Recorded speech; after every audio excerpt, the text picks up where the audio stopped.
कुठेतरी लोकांच्या मनामध्ये शंका जी आहे की 100% कोणतरी पॉवरफुल व्यक्ती, काही मोठी संघटना असू द्या, हा दिलेला आहे, त्या चर्चेबद्दल सुद्धा काय होतं हे तिथं आपल्याला बघावं लागेल.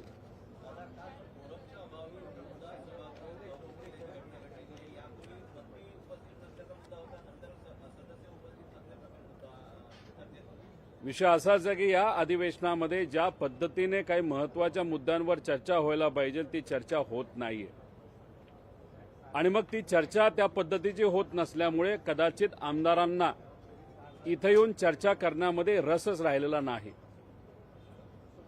आपलं हे जे सेशन जिथं होतं, विधिमंडळ जे आहे ते सर्वात मोठं या ठिकाणी न्याय देणारं एक विधिमंडळ आहे, जिथं रूल्स अँड रेग्युलेशन हे बनवले जातात. पण दुर्दैव असं आमदारांनाच इथं येऊसं वाटत नसेल, नाही तर आवाज दाबला जात असेल, नाही तर बोलून दिलं जात नसेल, तर मग कुठं ना कुठंतरी या महाराष्ट्रावर अन्याय होतो असं आपल्याला म्हणावं लागेल. एकदा मंत्री नाही म्हणून तहकूब होतं, आणि नंतर 2-3 मंत्री आहेत पण बोलण्यासाठी कुणी नाहीत, आमदार पूर्ण कोरम त्या ठिकाणी करत नाहीत म्हणून तिथं तहकूब होतं. म्हणजे दुर्दैव असं आपल्याला म्हणावं लागेल की ही या महाराष्ट्राच्या विधिमंडळाची परिस्थिती आहे. ज्या पद्धतीनं अजितदादांच्या अपघाताच्या बाबतीत बघायला गेलं तर पहिल्या दिवसापासून विधान परिषद असेल किंवा विधान भवन असेल, सातत्यानं मागणी केली जाते की ह्या अपघाताच्या बाबतीत चर्चा झाली पाहिजे. विधान परिषदेत सुद्धा चालढकल केली जाते, याचा अर्थ काय काढायचा? याचा अर्थ एकच आहे की VSRला वाचवण्याचा प्रयत्न काही सत्ताधाऱ्यांकडनं तिथं केला जातोय. जसं VSRला वाचवलं जातंय, मग आता शंका जी आमच्या सगळ्यांच्या मनामध्ये होती, कुणीतरी सत्ताधारीच आहे जो अजितदादांच्या घातपाताच्या मागे आहे, ही जी शंका, नाही तर अशी काही जी काही विचार आमच्या मनामध्ये होता तो कुठेतरी दृढ त्या ठिकाणी होत चाललेला आहे. साधा FIR करायचा होता, FIR साधा या महाराष्ट्रामध्ये दादांच्या बाबतीत करून दिला नाही. CBIला प्रस्ताव द्या अशी मागणी अजितदादांच्या पक्षाने तिथं केली. दुर्दैव असं तो पक्ष सत्तेत असून सुद्धा स्मरणपत्र द्यावं लागलं की CBIच्या चौकशीबद्दल काय झालं. दिल्लीत जेव्हा मी तिथं गेलो, दिल्लीत जेव्हा आम्ही चर्चा केली, आम्हाला कळलेलं आहे की महाराष्ट्राकडनं दादांच्या ॲक्सिडेंटबद्दल इन्व्हेस्टिगेशन करण्याची जी काय विनंती CBIला करा असं सांगण्यात आलं होतं, तसं कुठलंही पत्र महाराष्ट्र शासनाकडनं CBIकडे गेलेलं नाही. म्हणजे महाराष्ट्रातल्या सरकारलाच दादांचं इन्व्हेस्टिगेशन नाही तर तपास योग्य पद्धतीने व्हावा अशी कदाचित इच्छा नाहीये असं आपल्याला म्हणावं लागेल. जय पवार सुद्धा पत्रकार परिषद घेणार होते, मात्र त्यांची पत्रकार परिषद ही रद्द झाली. काय वाटतंय, त्यांच्यावरती दबाव आहे का कोणाचा, आणि त्यामुळे या दबावावरती पत्रकार परिषद रद्द झाली? खरं तर मला जेव्हा कळालं की जय पत्रकार परिषद घेणार आहे, त्याच्याकडे काही पुरावे आहेत, खरंच मनापासून मला आनंद झाला. कारण का आज लढायला कोण तयार आहे, तर सामान्य लोक, कार्यकर्ते, ठराविक पदाधिकारी आणि ठराविक आमदार हे आज लढताना आपल्या सगळ्यांना बघायला मिळतात. त्यात जय सुद्धा जेव्हा मध्ये आधी ट्विट करतो, त्याचा फायदा 100% या इन्व्हेस्टिगेशनसाठी नाही तर या तपासासाठी तिथं होत असतो.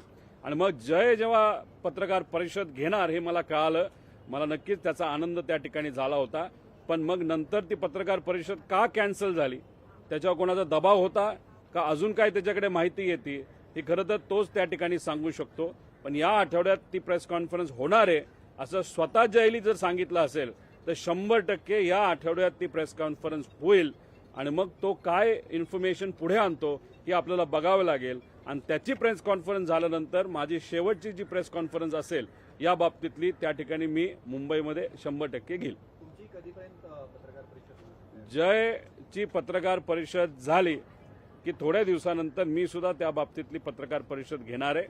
जयचे काय मुद्दे रिपीट होऊ नये म्हणून जयला आधी त्या ठिकाणी ते घेणं हे महत्त्वाचं आहे. आणि जयची पत्रकार परिषद झाल्या पुढच्या काही दिवसात मी माझी पत्रकार परिषद घेऊन माझ्याकडे जे राहिले सुरले पुरावे आहेत त्या ठिकाणी मी तिथं देईल. आणि त्याच्यानंतर आम्ही काय भूमिका घेणार आहोत, कशा पद्धतीने हा दादांसाठीचा लढा हा आम्ही पुढे घेऊन जाणार आहोत, हे तेव्हा त्या ठिकाणी मी आपल्या सर्वांसमोर सांगेल.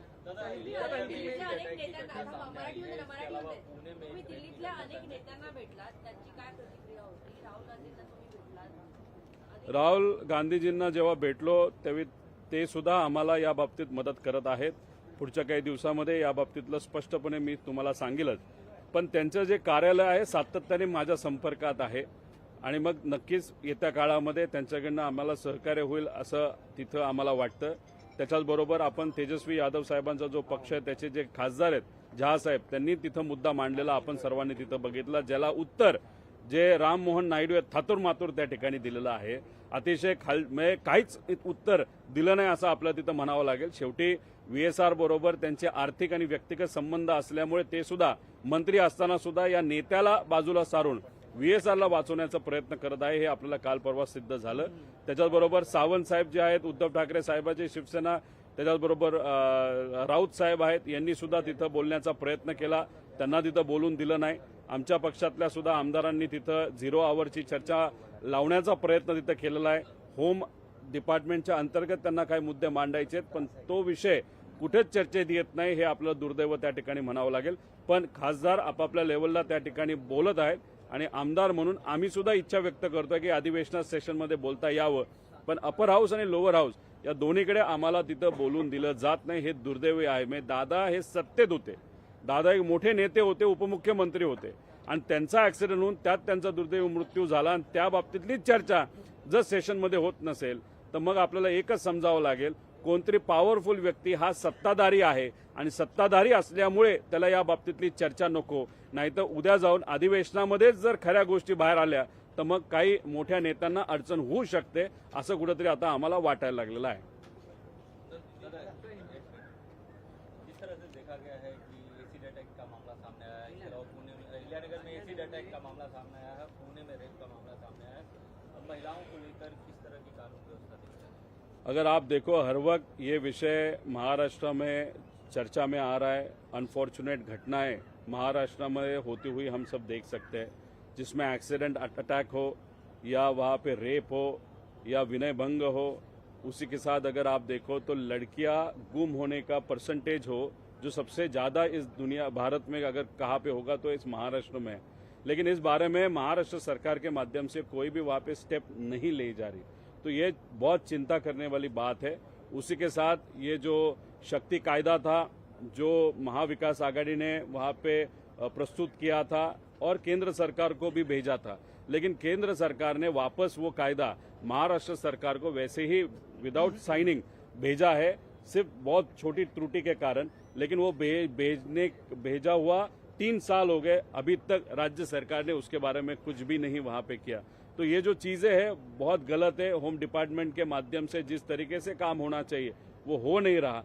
मेरे कॉन्स्टिट्यूंसी में भी जामखेड़ में वहाँ पे अगर देखो तो वहाँ पे गोली मार के एक जन की वहाँ पे हत्या की, लेकिन उसके बारे में कोई भी पुलिस से एक्शन वहाँ पे नहीं गई. तो ये चीज़ें बहुत रेगुलरली इस राज्य में हो रही है. बहुत गलत बात है. कहा न कहा तो भी होम डिपार्टमेंट काम नहीं कर रहा है, ऐसे ही हमको बोलना पड़ेगा. अजीत दादा के एक्सीडेंट के मामले में CBI जांच की सिफारिश करने की बात कही, सदन में भी कोई चर्चा नहीं हुई, स्पीकर से भी मिले थे.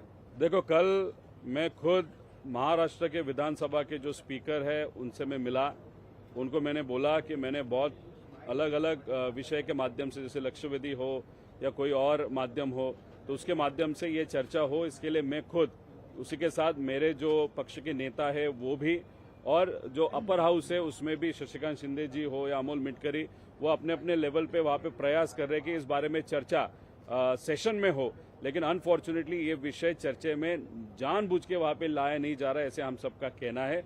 हम उसके लिए अभी आज हमारा स्थगन है, 12 बजे स्थगन की चर्चा वहाँ पे होगी. अभी अध्यक्ष महोदय इस बारे में चर्चा होने देते हैं कि नहीं देते, वो देखने की बात है.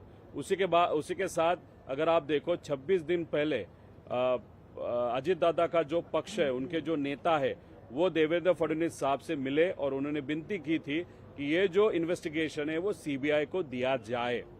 फिर उसके बाद 15-20 दिन के बाद उनके कुछ आमदार CM साहब से मिले, उनको वापस एक रिमाइंडर लेटर दिया कि ये तपास या इन्वेस्टिगेशन ये CBI को दिया जाए.